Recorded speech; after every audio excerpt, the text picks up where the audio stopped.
Alvíceras, Alvíceras e História da Igreja de Cristo, de Henri Daniel Rups. Hoje o 9º capítulo do livro do primeiro volume, A Luta Final e a Cruz sobre o Mundo. Veremos hoje Diocleciano e o Baixo Império. Nas deliciosas margens do Adriático, onde se penduram requintados jardins e pomares junto às falésias dálmatas, existe uma pequena cidade de aspecto singular e encanto bizarro que os sérvios chamam Split e que os gregos designam ainda pelo seu antigo nome veneziano de Spalato. Quando desembarcamos no seu estreito cais, ficamos estupefatos com o volume de construções que se erguem à nossa frente. Enormes muralhas, irmãs gêmeas das de Bizâncio ou de Roma, cingem os contornos da cidade. Esguias colunas da altura de uma casa de 2 andares continuam a sustentar, com os seus capitéis floridos em estilo coríntio, umas arcadas de um desenho perfeito, atrás das quais se vêem numerosas fachadas com as suas lojas, janelas e varandas. É um palácio e é uma cidade, tudo misturado, associado e fundido, numa invasão que a princípio surpreende ou numa absorção das soberbas ruínas pelos casebres e edifícios. E tudo isso nos permite contemplar, na sua quase totalidade, um dos mais impressionantes exemplos da arte romana dos últimos tempos. A 2 léguas da sua cidade natal, Salona, por volta do fim do século III, um imperador que era ainda uma das últimas testemunhas da grandeza latina, mandara construir, à beira-mar, esta prodigiosa vivenda, que media 216 metros de comprimento por 175 de profundidade. O recinto era flanqueado por 16 torres e penetrava-se nele por 4 portas, a principal das quais, a Porta de Ouro, que conduzia a Salona, mostra ainda a massa poderosa das suas defesas. Este vasto retângulo era inteiramente ocupado pelo palácio e pelos seus pórticos, jardins suspensos sobre o mar, alamedas de ciprestes e fontes. No centro do conjunto, um monumento maciço sustentava, por meio de 2 andares de colunas de granito vermelho, uma cúpula de uma audácia extrema, o mausoléu onde o imperador decidira fazer repousar o seu corpo. Tudo aquilo era poderoso, colossal, mais oriental do que romano, admirável pela sua decoração e pela exuberância do seu luxo. Era, enfim, o digno quadro onde podia vir abrigar os seus sonhos melancólicos o último dos grandes imperadores que a Roma pagã conheceu, Diocleciano, que governou de 284 a 305. É aqui que começa um novo e o último capítulo da história latina, que se costuma chamar o Baixo Império. Para falar com propriedade, a expressão não tem senão um sentido cronológico, mas é fácil interpretá-la pejorativamente, e assim se tem feito. Não há dúvida de que o Baixo Império é uma época de decadência, e não é possível contemplar sem tristeza e sem horror as convulsões que, em 2 séculos, arrastaram para a ruína total o antigo poder dos filhos da loba. E, no entanto, seria injusto votar ao desprezo esses tempos difíceis que, aliás, são em tantos pontos análogos aos nossos.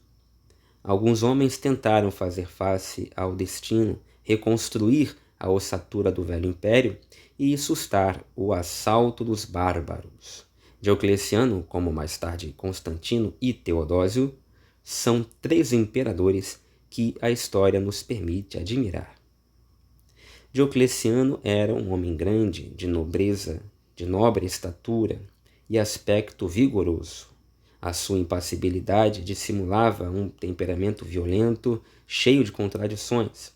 Homem do povo, do baixo povo, alguns afirmam que era filho de um liberto, nascera nas escarpadas costas da Dalmácia, a 2 passos do lugar onde mandaria erigir a sua faustosa residência. Assim, este montanhês tinha tanto de bárbaro como de romano. Regrado nos seus costumes, paciente nas suas empresas, sem prazer e sem ilusões, descrente das virtudes e indiferente a qualquer assomo de gratidão. Assim o pintou Chateaubriand, e assim era na realidade. Os cristãos maltrataram a memória do seu último e pior perseguidor, mas os desígnios que ele se propunha não tinham nada de medíocre, e a energia com que procurou realizá-los é digna de admiração, se tivermos em conta que era um homem sem fé e sem grande esperança, que se deixou levar apenas por um elevado sentimento dos seus deveres de homem de Estado. Quando tomou o poder, depois de um assassinato, conforme o uso do tempo, a situação do império era mais do que incerta. Os persas, que se tinham acalmado temporariamente, estavam prestes a pegar novamente em armas. Os alamanos e os burgúndios sitiavam as fortalezas renanas. Os barcos dos saxões e dos francos infestavam as margens da Mancha. Por toda parte, a admiração romana dava sinais de falta de vitalidade e de impotência.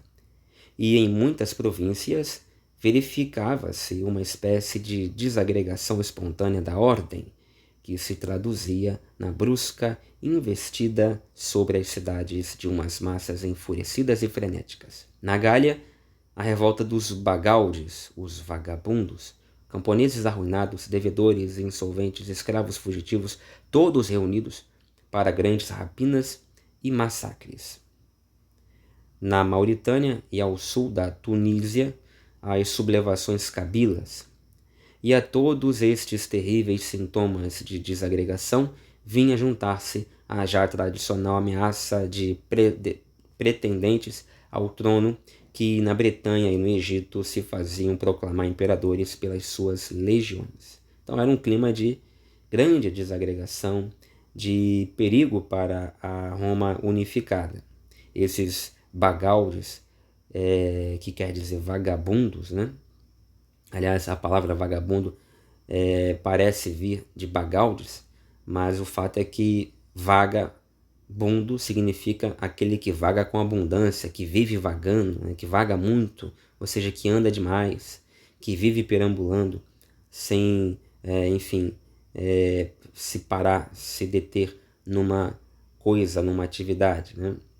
Aquele que vive por aí, vagabundeando, portanto. Mas talvez venha de bagaldes, que eram esses camponeses aí, diversas pessoas, comerciantes, ladrões, né? Todo mundo junto, escravos, fugitivos, gente que era tida e a vida como de baixa classe, de estirpe inferior ou nenhuma estirpe, gente imprestável ou com, enfim, alguma dívida com o Estado. Então, essas pessoas e muitas outras estavam se revoltando e alguma coisa precisava ser feita. Diocleciano soube compreender com clareza toda a situação e resolveu agir. Antes de mais, era necessário dar uma base sólida à obra dos seus predecessores, os imperadores ilíricos, e tornar impossível o retorno àquela terrível crise de anarquia que durante 30 anos ameaçara fazer sossobrar o império. Então ele precisava cuidar primeiro dos imperadores ilíricos, né? Aliás, perdão, ele precisava cuidar primeiro daquela situação que aquelas pessoas estavam promovendo, esses vagabundos, esses baderneiros, esses revoltosos, e que os seus anteriores predecessores, imperadores ilíricos, não conseguiam resolver. Ocorreu-lhe que os territórios confiados à sua guarda eram excessivamente vastos para as forças de um só homem e que seriam indispensáveis vários chefes para manter a ordem e defender as fronteiras. Ao mesmo tempo, esta partilha de autoridade podia servir para resolver de uma maneira definitiva a sempre delicada questão das sucessões. Então, Diocleciano finalmente percebeu que não adiantava lutar contra a tendência de separação, de dissolvimento da Roma. Então ele preferiu adotar uma estratégia diferente dos anteriores. Em vez de ele tentar centralizar todo um vastíssimo território, todo o governo de um vastíssimo território numa única figura, ele decidiu dividir o território, o enorme território do império, em áreas governadas por governantes um pouco menores, digamos assim, do que ele. Ou seja, ele decidiu descentralizar um pouco o poder. 2 anos depois de assumir o poder, em 286, associou a si um colega, Maximiano, um panônio inculto, soldado aventureiro de pelo hirsuto e feições obstinadas, mas dotado de uma energia feroz, e que mantinha pelo seu amigo um indefectível respeito. Ou seja, foi lá e botou um homem de confiança dele, né?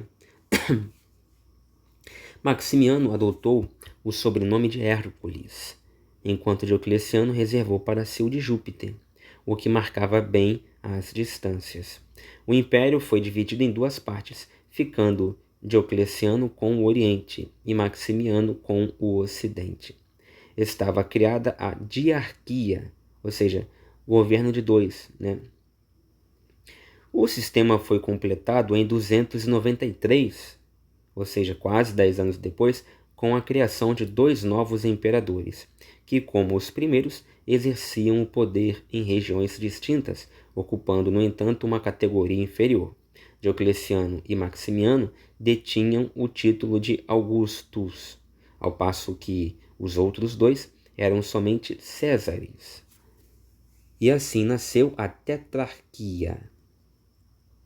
Então você tem aí Diocleciano dividindo o poder com Maximiano, né, como 2 Augustos, sendo que havia ali uma predileção pelo Augusto Diocleciano, que era de fato o imperador. Tá? O Maximiano ele não seria ali o imperador, ele seria um Augusto, mas não o imperador como era o Diocleciano. E abaixo do Diocleciano e do Maximiano havia 2 Césares. Então você tinha ali uma tetrarquia, um governo de 4 áreas, de 4 governantes. O sistema era engenhoso e podia dar excelentes resultados. Os 2 Césares eram os herdeiros dos 2 Augustos e deviam, em princípio, suceder-lhes sem qualquer contestação. Conforme o pacto tetrárquico, o imenso império foi dividido em 4 zonas, confiadas a cada um deles. Tréveris, Milão, Sírmio e Nicomédia foram as novas capitais, todas elas próximas das fronteiras ameaçadas. E as escolhas de Diocleciano foram excelentes, junto de si, pois se sabia melhor administrador do que estratega, manteve Galério, um soldado rude cujo aspecto, no dizer de Lactâncio, era suficiente para causar medo. E junto de Maximiano, homem de textura grosseira, colocou um fino oficial, Constâncio Cloro, que aliava à experiência militar uma ampla cultura e que assim podia completá-lo. Uma rede de alianças de família e de adoções selou o sistema que mantinha o princípio de uma só autoridade em 4 pessoas, e cuja unidade era assegurada pelo prestígio incontestável de que gozava o primeiro dos Augustos. Então, Diocleciano ele dividiu em 4 partes o império, mas ele colocou 2 partes principais e 2 menos importantes. Ele era o imperador que comandava, que era Augusto, de uma área. O outro, que não era imperador, mas era Augusto, Macriano não, desculpa, acabei de falar o nome dele. Maximiano, ele colocou numa outra área. Depois ele colocou 2 Césares, abaixo, inferiores na hierarquia aos 2 Augustos. Então ele colocou o Constâncio Cloro e o Galério. Galério abaixo do Diocleciano e o Constâncio Cloro abaixo do Maximiano. Muito bem. Aí o que acontece? Só que essa galera toda essa gente que ele foi colocando nesses cargos, ultra dignos, né? Eram fiéis a ele, né? Eram de famílias ligadas a ele, com, com propósitos semelhantes, com objetivos em comum, negócios em comum. Então ele foi o primeiro dos Augustos, né? Que depois, ele que criou esse negócio do Augusto como governante, né? Que Augusto é um adjetivo, Augusto, né? E ele transformou o Augusto em uma espécie de título, né? Ele foi o primeiro a fazer isso. Então por isso que se diz que ele é o primeiro, ou foi, né, o primeiro dos Augustos. Os requerimentos ao imperador deviam ser redigidos aos 4 personagens ao mesmo tempo. É esta uma das origens do uso do plural nos documentos de etiqueta e depois nos de cortesia, que se observa em muitas das nossas línguas modernas. Eu aposto que isso aqui você não sabia. Ou seja, quando você tem em certos documentos oficiais, né, o escritor, o remetente, usando de plural, o tal do plural majestático, muitas vezes, né, chamado assim, na verdade, começou aqui, né, nessa época em que você tinha 4 governantes para governar o Império Romano, e qualquer pessoa que precisasse escrever, né, para o imperador, para o chefe do Império Romano, como eram 4 chefes, então ele tinha que escrever no plural, porque ele tinha que enviar aquilo para os 4. Então havia uma unidade nessa tetrarquia, apesar de serem 4, havia essa unidade. Diocleciano fez isso de uma maneira até muito bem feita.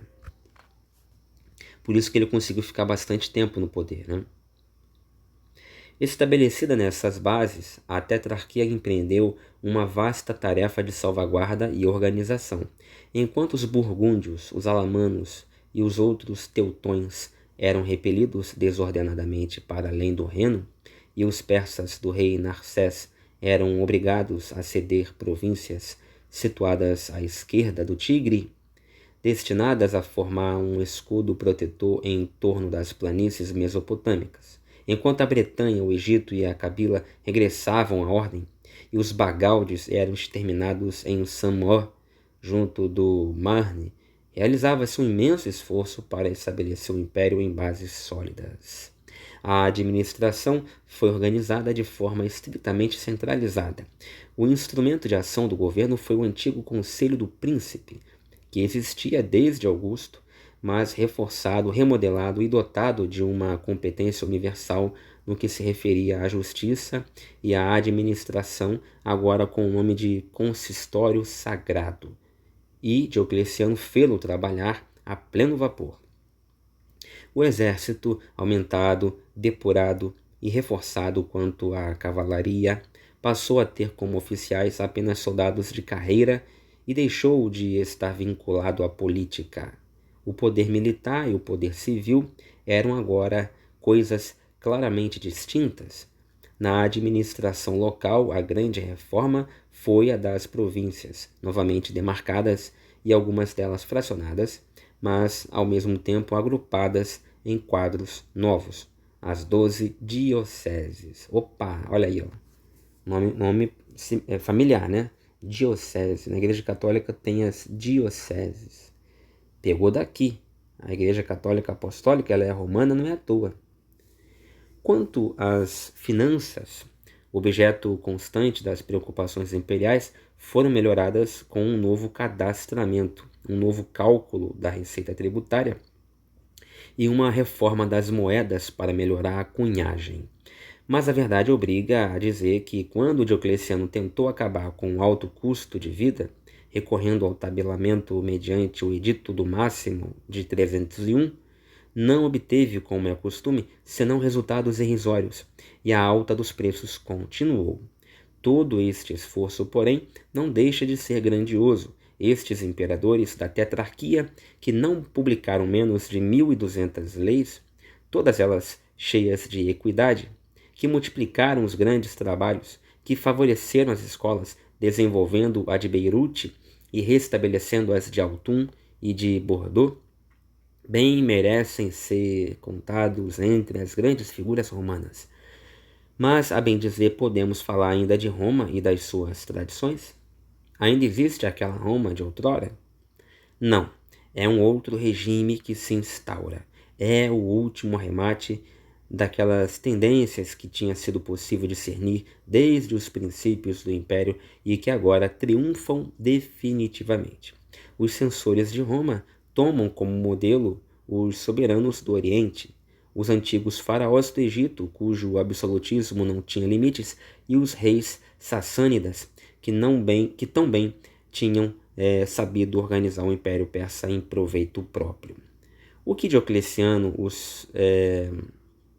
seus colegas e depois os seus sucessores impõem ao mundo romano é o velho sistema egípcio-helênico que o país do Nilo, província pessoal do príncipe, conservava havia 2 milênios.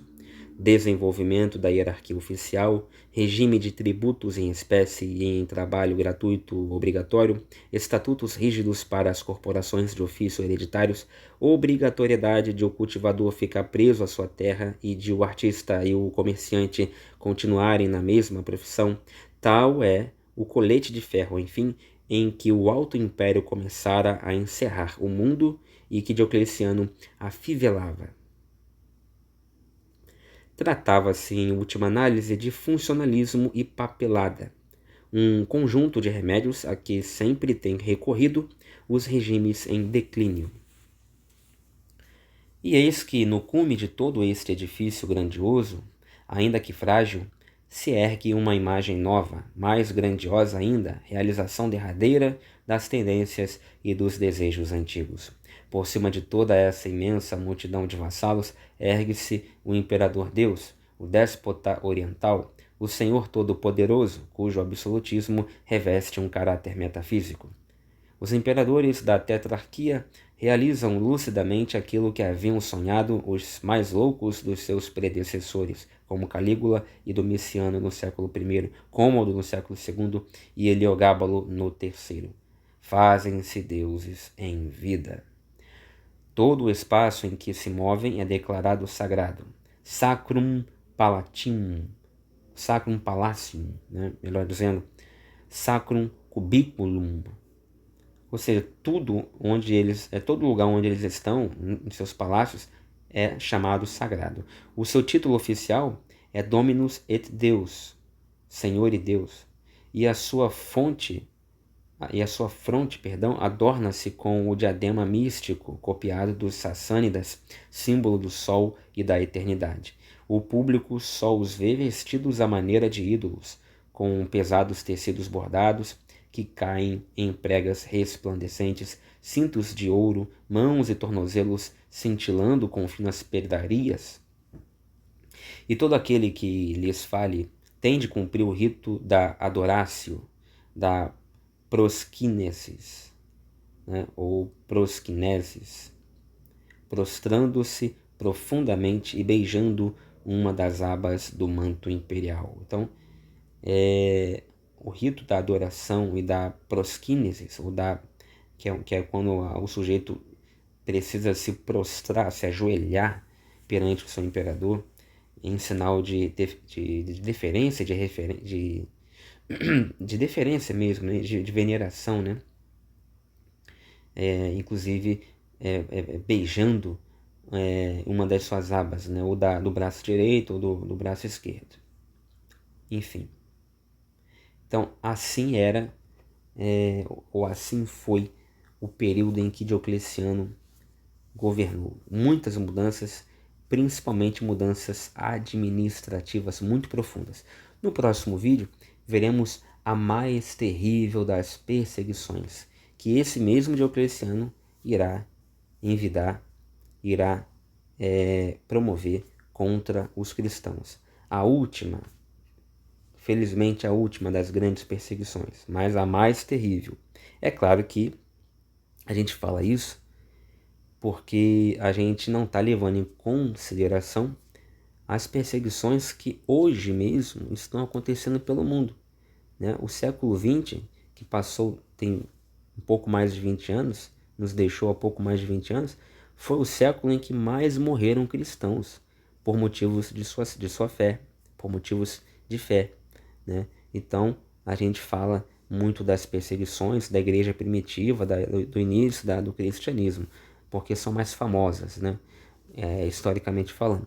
Mas, se você for comparar e botar na ponta do lápis, muito mais cristãos, missionários principalmente, morreram no século XX e já no XXI também, do que naquela época, né, do início do primeiro milênio. Eu espero que você tenha gostado. Até o próximo vídeo, se Deus quiser.